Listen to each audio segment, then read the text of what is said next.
오늘의 성경 말씀은 고린도전서 10장 1절에서 7절 상반절까지 보도록 하겠습니다. 다 함께 읽겠습니다.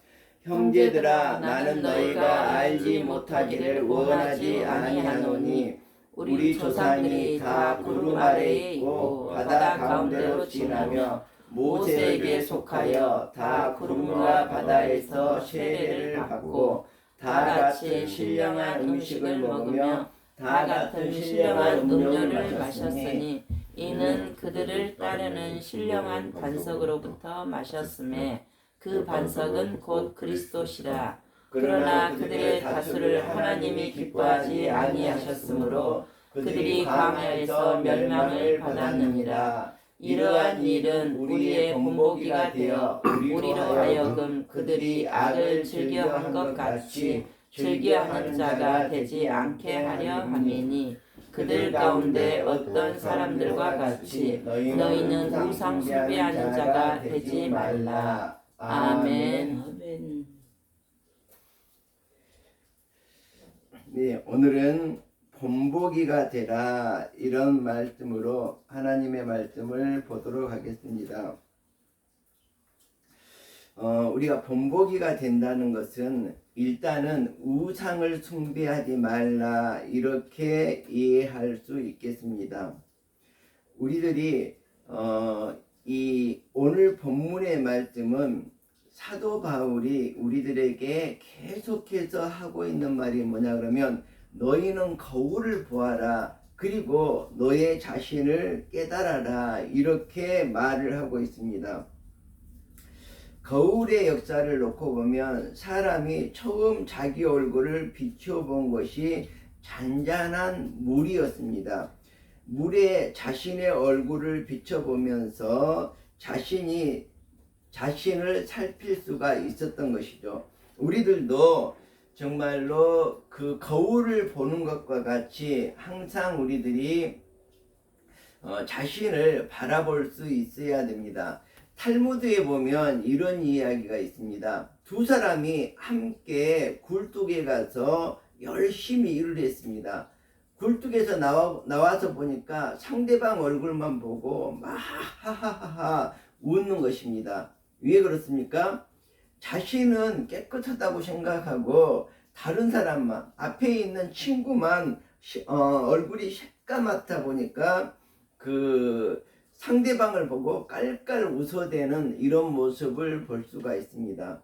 자, 그런데 우리가 여기서 하나 느껴야 될 게 있는데, 바로 상대방을 봄으로 인해서 그것을 내 거울로 삼아야 된다는 것이거든요. 그래서 거울은 무엇입니까? 자신을 바라보는 방편입니다. 그래서 우리들은 항상 자신을 바라보는 그런 모습을 항상 잊지 말아야 될 것입니다. 제가 언젠가 이런 얘기를 한 적이 있는데, 소크라테스가 너 자신을 알라, 이렇게 말했다고 했습니다. 자, 그러면 너 자신을 알라, 이 말을 제자들이 듣고, 그러면 스승님 자신을 알고 있습니까? 이렇게 물었더니 소크라테스가 하는 말이 나도 나를 잘 모르겠다, 이렇게 말했다 그랬죠. 그렇지만 그 뒷말이 매우 중요합니다. 나는 내가 모른다는 것을 알고 있지만 다른 사람들은 자신이 모른다는 것조차 모르고 있다, 이렇게 말했거든요. 근데 이 세대가 바로 소크라테스가 말했던 그런 세대와 비슷한 것 같습니다. 이 사회가 정말 거짓이 난무하고 정말로 진리가 아닌 것이 진리인 양 이렇게 하고 있는 이런 세상에서 우리들이 이 세상을 제대로 바라볼 수도 없고 자신을 제대로 바라볼 수도 없고 그냥 물에 휩쓸려서 떠내려가듯이 우리 인간들이 이 세상에, 이 사회에 파묻혀서 그냥 그렇게 여론에 휩쓸려서 이렇게 살아가고 있지 않나, 이런 생각을 많이 해봅니다. 자, 우리가 지금 수선화가 밖에 가득 피어 있는데, 이 수선화라는 꽃에는 여러 가지 의미가 담겨 있습니다. 수선화는 우물가에서만 피는 꽃으로 알고 있습니다. 고대의 그리스 시인들이 이렇게 노래하는 그러한 소승한 꽃이었고, 어떻게 보면 물가의 신선이라는 의미로서 물 숫자에 신선 선자를 써서 수선화 이렇게 얘기를 하고 있습니다. 이 수선화는 그리스 신화에 나오는 나르키소스라는 아름다운 청년의 이야기입니다. 이 청년이 샘물에 비친 자신의 모습에 반해서 물속에 빠져 들어간다는 그런 이야기입니다. 그래서 이 우물가에서 빠져 죽은 이 나르키소스라는 이 청년의 그 자리에 피어난 꽃이 수선화라는 이런 전설을 가지고 있죠. 그래서 나르키소스는 태어날 때 좀 정상적인 방법으로 태어난 사람이 아니었습니다. 그래서 예언자 타이레시스가 예언을 하게 됩니다. 나르키소스는 자신의 얼굴만 보지 않으면 행복하게 오래 살 것이라는 이런 예언을 합니다. 나르키소스가 16살이 되자 아름다운 외모를 가진 청년이 되었습니다. 그래서 많은 사람들이 그 나르키소스에게 구애를 하게 되는 것이죠. 그렇지만 모든 구애를 다 거절하고 당당하게 혼자 살아가고 있습니다. 그러던 어느 날 친구들과 함께 숲속으로 사냥을 가게 되죠.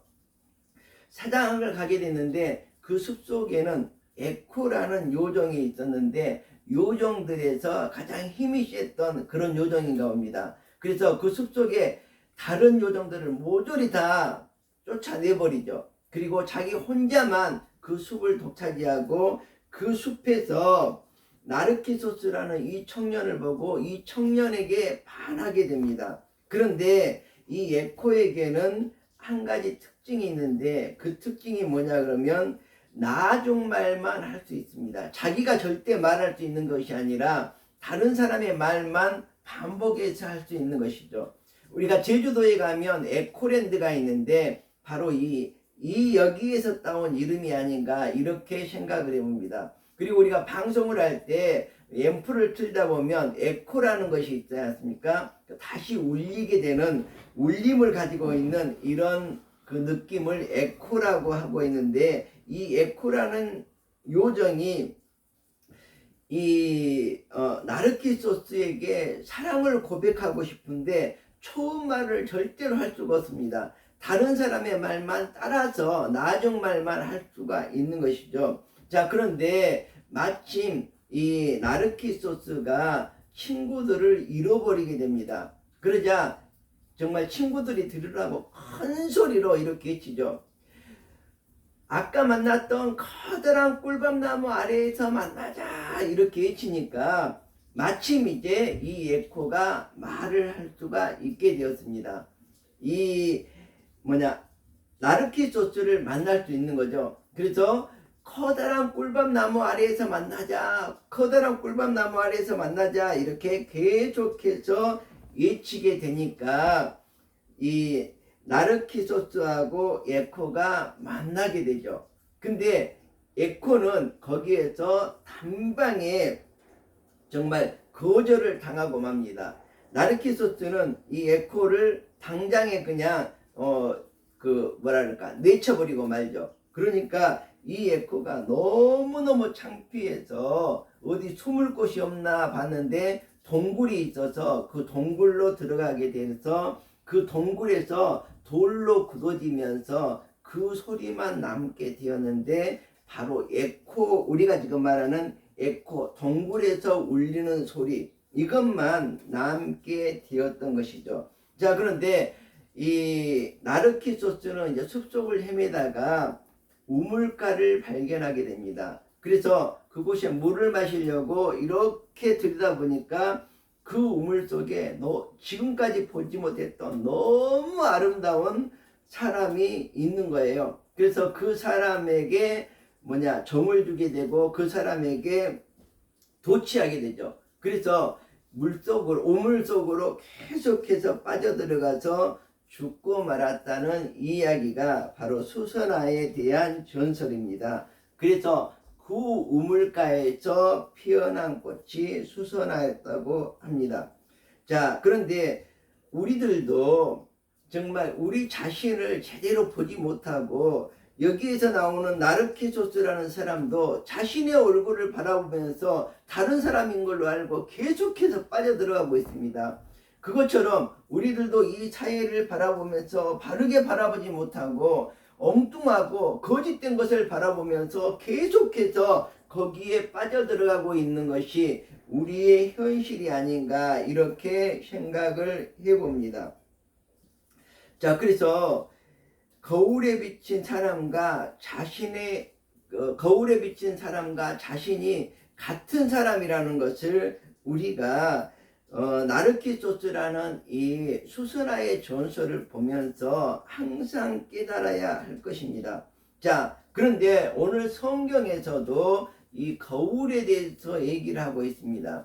옛날에 개정판 성경에서는 거울이라고 표기가 되어 있었는데 지금은 이제 바뀌어서 거울이 아니고 본복이라고 이렇게 표시를 하고 있는데, 그 자기 자신에 대해서 바다처럼 간영하고 남에게 대해서는 정말 바늘처럼 예민한 것이 요즘 사람들의 모습이 아닌가 이렇게 생각하면서 오늘 1절을 보니까 형제들아 나는 너희가 알지 못하기를 원하지 아니하노니 이렇게 말하고 있습니다. 우리 조상들이 다 구름 아래에 있고 바다 가운데로 지나며 모세에게 속하여 다 구름과 바다에서 세례를 받고 다 같은 신령한 음식을 먹으며 다 같은 신령한 음료를 마셨으니 이는 그들을 따르는 신령한 반석으로부터 마셨음에 그 반석은 곧 그리스도시라 이렇게 말을 하고 있거든요. 그러니까 뭐냐 그러면 너희들이 광야를 지나올 때 그것이 바로 너희의 모습이다. 광야를 지나오면서 너희들은 정말로 연습을 했지 않느냐. 광야에서 하나님의 십계명을 주었고 하나님의 율법을 주었고 너희들이 지금 이 상태로 가나안 땅에 들어가면 어떻게 되겠느냐. 가나안 땅에 들어갈 준비가 되어 있지 않았던 것이죠. 이스라엘 민족들은. 그래서 이 이스라엘 민족이 가나안 땅으로 들어가서 곧장 거기서 정착해서 살면 하나님 앞에 합당하지 않는 이런 삶을 살 수밖에 없는 것입니다. 그래서 하나님께서는 광야 40년 동안 광야에서 많은 고생을 하면서 이렇게 훈련을 시키셨던 것입니다. 그래서 하나님의 율법을 그들에게 주고 율법을 따라서 그대로 잘 연습을 시킨 다음에 가나안 땅으로 들여보내려고 했던 것입니다. 그러나 그들의 다수를 하나님이 기뻐하지 아니하셨다. 그들이 광야에서 멸망했다. 이렇게 오늘의 본문은 말하고 있습니다. 왜냐하면 이스라엘 백성들이 예굽에서 노예 생활을 하다가 예굽에서 나오긴 나왔으나 옛 습관들을 완전히 벗어버리지 못한 채 계속해서 불평불만, 홍해를 갈라서 건너게 하신 그 하나님을 영광을 바라보면서도 불평불만, 그리고 또 구름기둥과 불기둥을 바라보면서 그렇게 자신들을 인도해 주셨던 그 하나님을 바라보면서도 불평불만을 하고 있는 것을 볼 수가 있습니다. 그래서 하나님께서는 이스라엘 백성들이 많은 시련을 겪으면서 성화되어 가서 그리고 나서 가나안 땅으로 들어가기를 원하셨던 것입니다. 그래서 그곳에서 십계명도 주고 그 법을 하나둘씩 익혀가면서 광야 생활을 하게 했던 것입니다. 그래서 예굽에서 나온 그 길고 정말 그 40년 동안 긴 세월을 정말 훈련을 해서 가나안에 들어간다면 가나안에 들어가서 올바른 삶을 살아갈 수 있도록 그들에게 가르쳐주기 위해서 이러한 훈련을 시켰다고 보실 수가 있습니다. 자, 7절에 보면 그들 가운데 어떤 사람들과 같이 우리는 우상 숭배하는 자가 되지 말라. 자, 여기에서 이제 본보기를 얘기하고 있습니다. 바로 본보기를 보여주면서 이렇게 하지 말고 그것을 거울로 삼아서 너희는 제대로 된 삶을 살아라. 너희를 깨닫고 너희 자신을 알고 정말로 거울을 보는 것은 바로 너를 보는 것이다. 다른 사람을 보면서 비웃지 말아라. 굴뚝에서 나와서 다른 사람을 보면서 비웃는 거죠. 자신도 정말 똥 묻은 개가 겨 묻은 개를 나무란다고, 정말 눈 속에 들보가 들어있는데 티를 보고 나무라는 것과 같이 이런 삶을 살고 있다는 것이죠.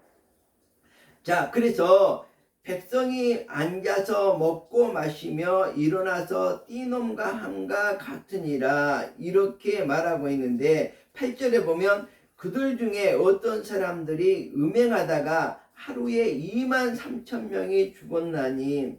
자, 모세가 이제 하나님께 기도하러 올라갔지 않습니까? 모세가 내려오지 않는 것입니다. 그러니까 어떻게 했습니까?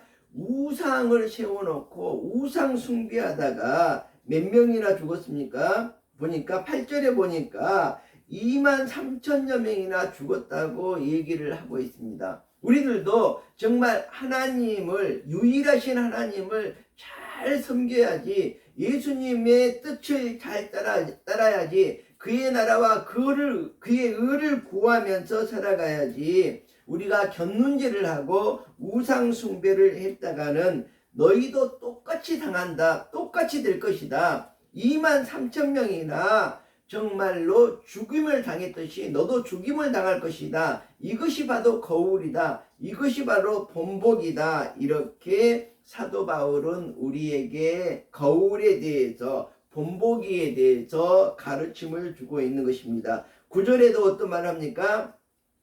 그들 가운데 어떤 사람들이 주를 시험하다가 뱀에게 멸망하였는데 우리는 그들과 같이 시험하지 말자. 자, 이 이스라엘 백성들이 이렇게 하나님을 시험하다가 결국은 뱀에게 물려서 많은 사람이 죽고 멸망하고 말았습니다. 그때 구리뱀을 지팡이에 매달았죠. 나무 막대기에 매달아서 그 뱀을 바라본 자는 모두 살았죠.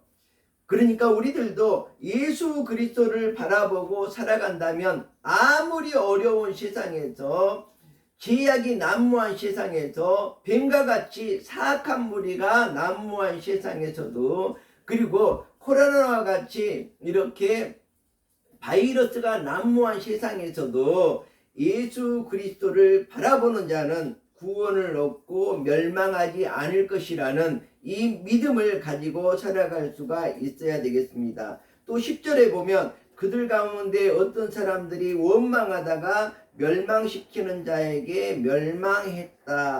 멸망하였다 이렇게 말하고 있습니다. 그래서 너희는 그들과 같이 원망하지 말라.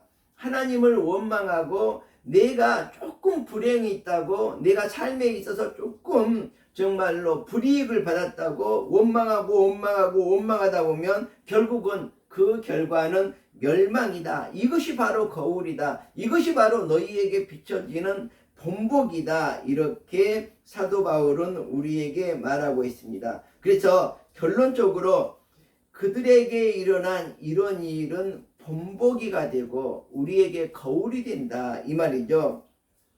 또한 말세를 만난 우리를 깨우치기 위하여 기록하였다. 이렇게 성경에서 사도 바울은 우리에게 말하고 있습니다. 자, 사도 바울도 육체의 가시를 제거해 달라는 이런 간절한 기도를 했습니다. 그렇지만 하나님께서는 내 은혜가 내게 족하다고 하시면서 정말 그대로 살아가라. 왜 그렇습니까?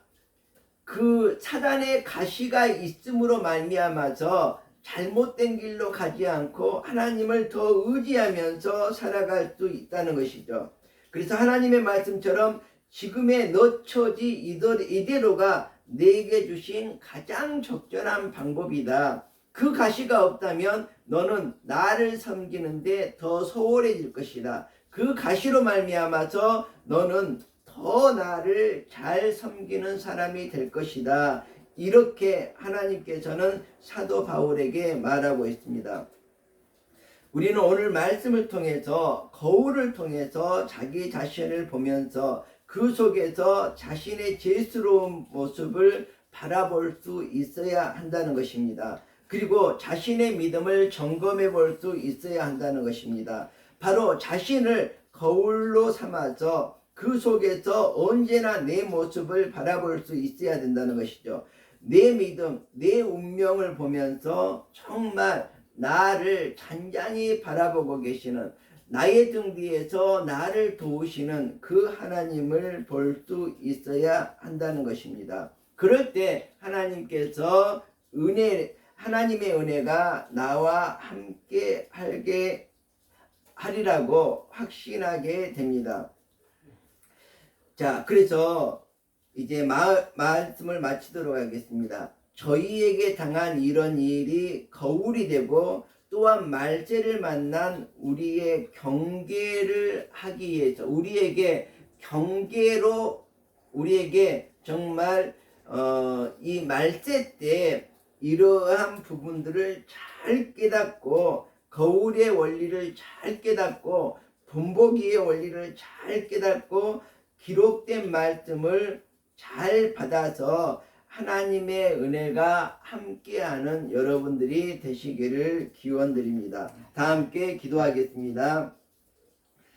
하나님, 지난주에 우리가 주님을 따라가려면 십자가를 지고 주님을 쫓을 것이라고 했습니다. 우리가 믿음을 지키면서 살아가는 자들에게 반드시 의의 면류관이 주어진다는 것을 깨닫고 우리가 이 세상을 바르게 판단하고 주님의 뜻을 바르게 이해하고 오직 예수 그리스도를 바라보면서 나를 바라볼 수 있는 그런 사람이 되고 자기 십자가를 지고 예수 그리스도를 쫓아가는 우리들이 되게 해 주시옵소서.